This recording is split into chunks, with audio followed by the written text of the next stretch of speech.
Hi everyone, my name is Soraya Hall, and I'm a part of Group 6, the A Team.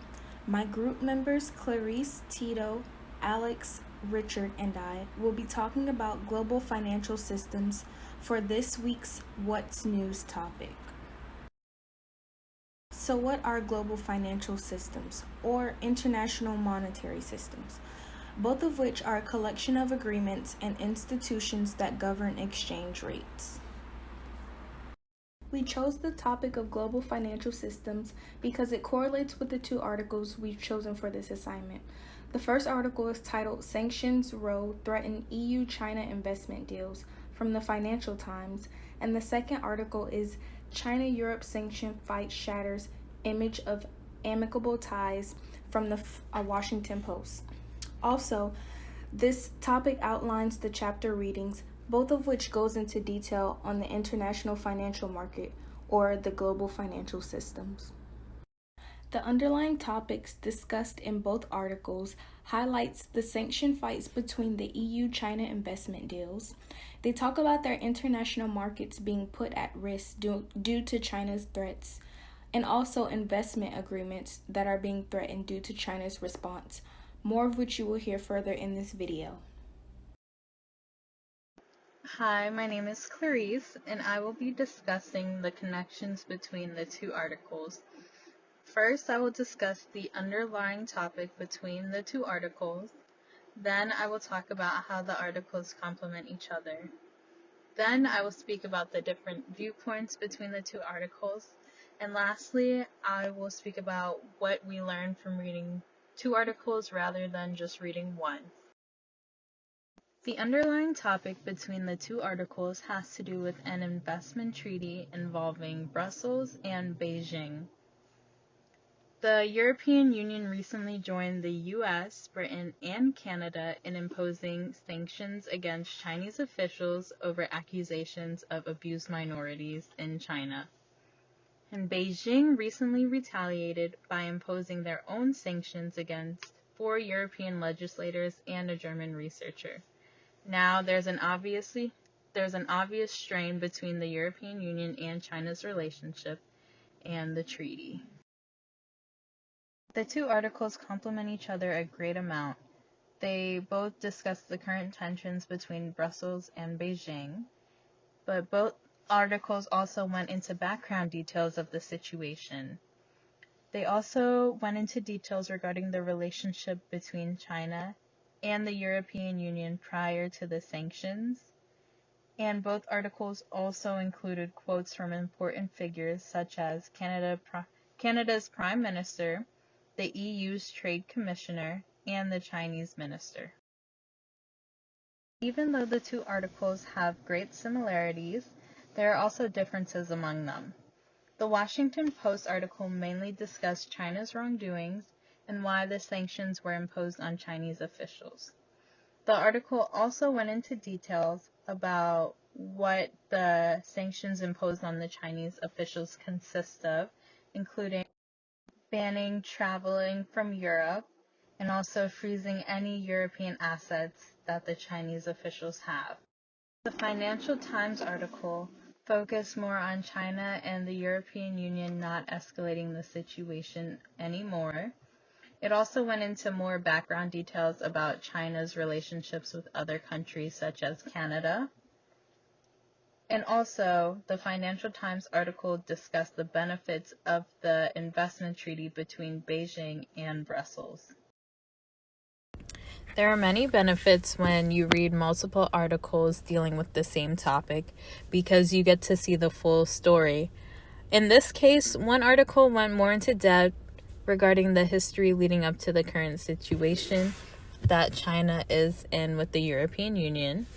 And that article also went into details including China's relationship with countries including the US, India, Hungary, and Greece, while the other article focused more on fixing the situation between the two countries.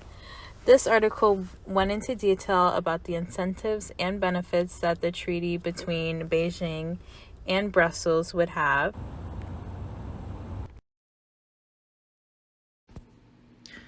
The main point of the first article China-Europe sanctions fight shatters image of amicable ties. In the first article, it talks more about the unethical conduct of China and why European officials are sanctioning them. The sanctions apply to 4 officials in Xinjiang, where it is said that more than 1 million exiles and human rights groups have been forced into detention camps. In addition, the Chinese officials are not allowed to enter the EU and have frozen assets of the Xinjiang Production and Construction Corps Public Security Bureau, which is at the center of the human rights violations.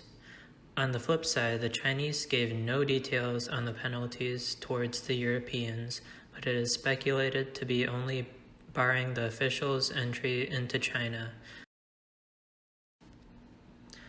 In the second article, Sanctions Row threatens EU-China investment deal.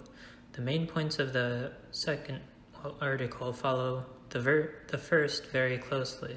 They talk more about the sanctions that China will place on members of the European Parliament.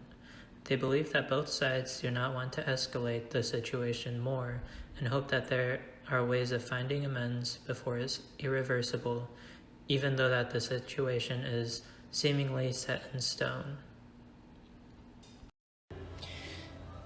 I'm Tito, and I will be talking about the relation of these articles to the course. Like my teammate said previously, the issue that we have in these articles have a big impact on the relation between the countries involved. In fact, human rights are something that everybody cares about, and when someone violates this right, other countries have to get engaged to fix it. These 2 articles, we can read that the relation between countries are confrontational. This conflict have impact on the following topics that we saw in class. So it's the international trade, the euro currency, international equity market, and in general about the global financial system. So the following examples are from the articles and can illustrate this conflict. We can read that in this article there is a transatlantic alliance, so it's between the European Union and USA. The President Biden is trying to re-enter this alliance in order to confront China. And we can read that countries are trying to have an agreement to interrupt the trade and the investment ties. And in response to this conflict, the European Union also froze any European asset of the Chinese region involved in that conflict. To respond to the European Union, China just barred companies from doing business in China. And we can find that Beijing has banned most of the import from Australia after its government called for an investigation into the origins of the pandemic. Hello, I'm Alex. To round out this presentation, we will summarize what was addressed beforehand by Soraya, Clarice, Richard, and Tito. First off, we know that the European Union and China are increasingly opposed to one another due to sanctions that were put forth by those in Europe. The Chinese are being accused of abusing ethnic minorities. Beijing sent a message shortly thereafter, penalizing 5 individuals in Europe, including 4 legislators. Next, despite the turmoil during the prior administration and the relationships that have to be reworked over in Europe, the United States and the transatlantic countries are both committed to confronting China, in part due to President Biden's commitment to taking a hardline stance on the Asian country. His hope is that other nations around the globe will join him on this, which is imminent. Due to those tensions, the relatively new EU-China Comprehensive Agreement is in territory that we haven't seen before. If the ratification is to happen between the EU and China, things will have to change for the better, which both countries are hopeful of. Neither group wants tensions to worsen, with this agreement falling through the cracks in the late stages.